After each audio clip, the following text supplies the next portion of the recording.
Et voilà, premier camping à l'île de la Réunion, à 1500 mètres, au gîte Belouve, juste derrière, en fait. On a fait la fête hier, et puis j'avais envie de dormir dehors, alors j'ai dormi dehors, ouais. J'ai essayé de vous montrer ma colocataire, mais elle est timide.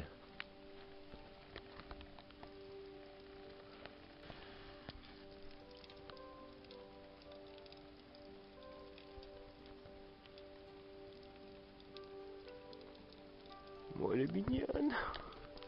Je suis au paradis, il y a plein d'araignées partout. Je vais quand même vérifier ce que je vous ai dit.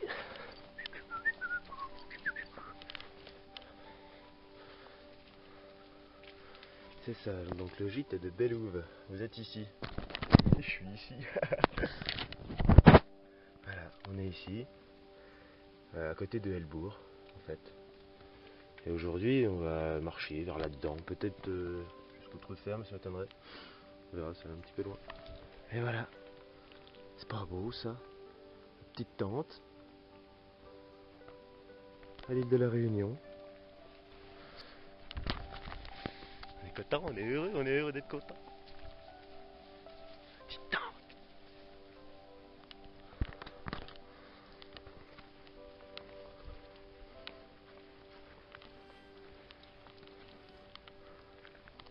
Attendez, je vais vous montrer. Voilà. Petite fougère. Et la belle vue.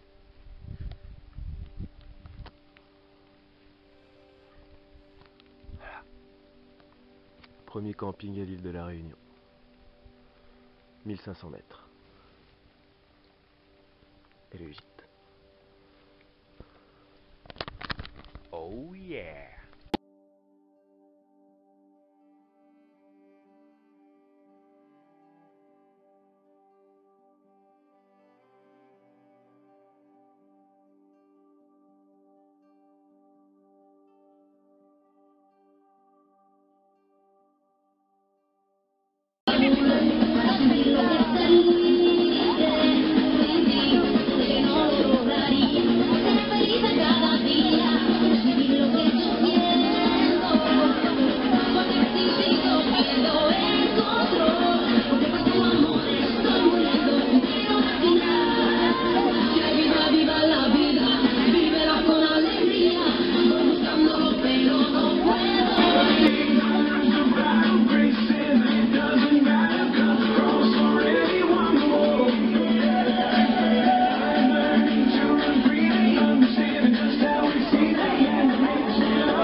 Est-ce que vous étiez au courant qu'il y a 3 grandes espèces de cacao cultivées dans le monde qui donnent plusieurs sortes de chocolat?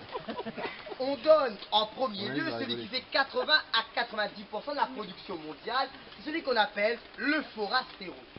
Le Forastero fait un travail de quantité, il fait un peu tous les chocolats de masse que nous connaissons, mais ils ne donnent pas forcément ce qu'il y a de mieux en qualité. Ensuite, on a ce qu'on appelle le Trinitario. Le Trinitario représente 10-15% de la production mondiale, et là on commence déjà à entrer dans une gamme de chocolat qui est plutôt pas mal. Et pour terminer, on a le prince des cacaoyers, les princes des cacaoyers qu'on appelle, c'est ça que tu parles toi je pense, les criolos. On a criollo rouge ici, et on a aussi le criollo jaune. Les deux confondus représentent moins de 5% de la production mondiale. Le criollo ici présent, c'est lui qui donne les meilleurs chocolats qu'on peut retrouver dans le monde entier. Pollinisateur naturel. La vanille. Une petite abeille qu'on appelle une mouche à miel, c'est vrai, elle n'a pas de dard. Cette mouche à miel s'appelle mélipone. Mélipone, qu'est-ce qu'elle fait? Elle passe de fleur en fleur. Elle permet d'établir ce qu'on appelle des pollinisations croisées. Alors que l'homme fait de l'auto-pollinisation. En fait, c'est grâce à qui qu'on peut polliniser de la vanille dans le monde entier, tiens. Oui, Edmond Albius, un jeune esclave de 12-13 ans, qui a découvert ça en 1841. La découverte qu'il a faite a démocratisé et rendu possible la production de vanille à l'échelle mondiale. Allez où vous voulez, en passant par ici, si on produit de la vanille, on le doit à Edmond Albius. Alors, dans la fleur, en fait, normalement, il y a tout ce qu'il faut. Il y a monsieur, il y a madame. Petit problème, il y a une membrane entre les deux. Qu'est-ce qu'on fait? On va enlever la membrane pour permettre le mariage entre monsieur et madame.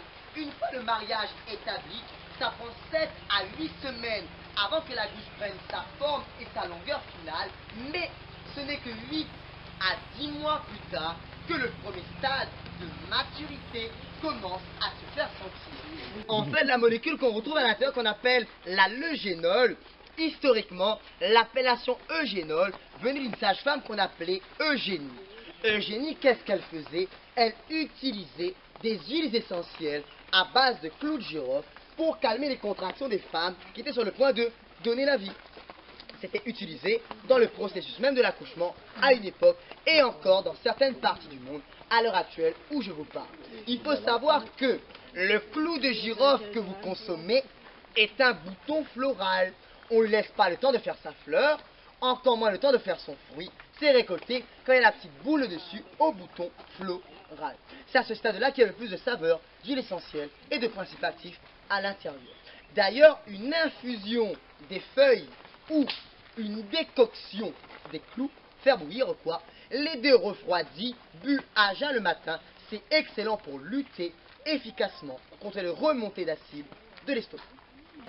Vous allez longer le stipe, vous voyez les grappes de fruits là-haut? Passez au-dessus. Il y a une partie plus claire tout là-haut, vous voyez? C'est là-dedans qu'il y a le chou de palmier. En fait, qui est un cœur de palmier. Vous êtes d'accord? Vous mangez, nous mangeons du feuillage extrêmement juvénile. Quand on le coupe, c'est one shot, fini.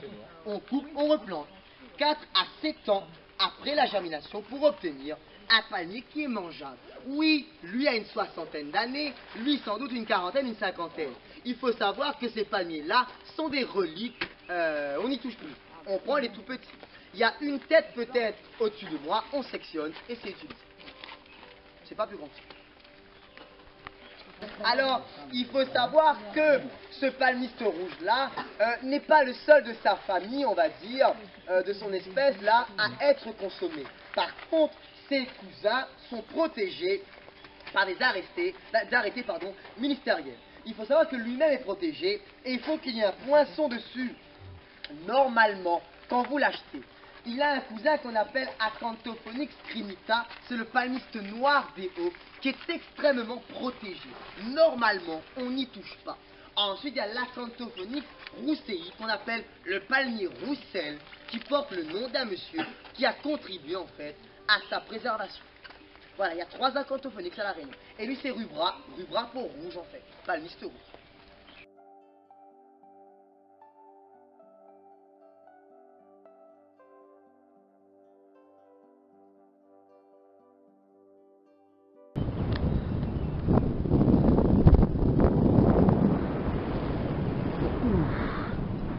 Alors, on est bien, hein. Oh là là, c'est tellement bien. L'impression d'être un oiseau.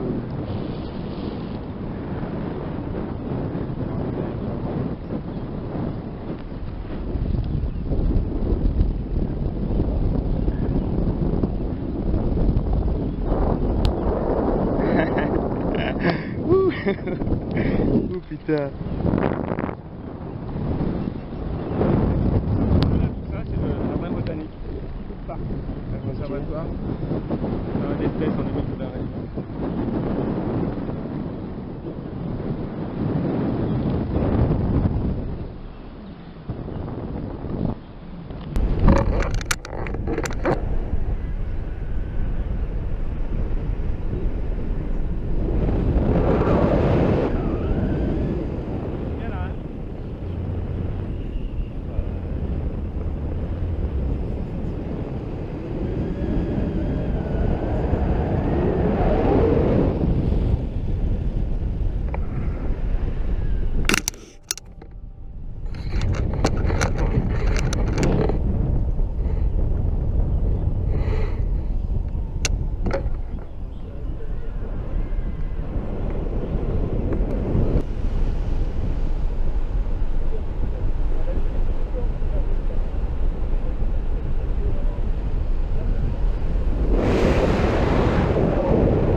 Surtout pas se poser dedans.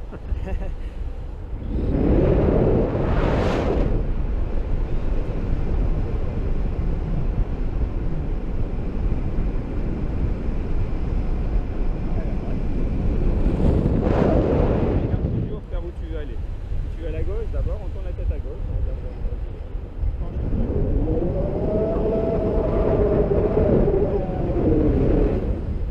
tout en douceur. Quand tu as assez tourné, tu relèves la main. Ça va tout droit. Regarde à droite. Tourne la tête.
Voilà. Voilà, c'est cool. Merci, bravo. Oh là là, merci, c'était tellement bien.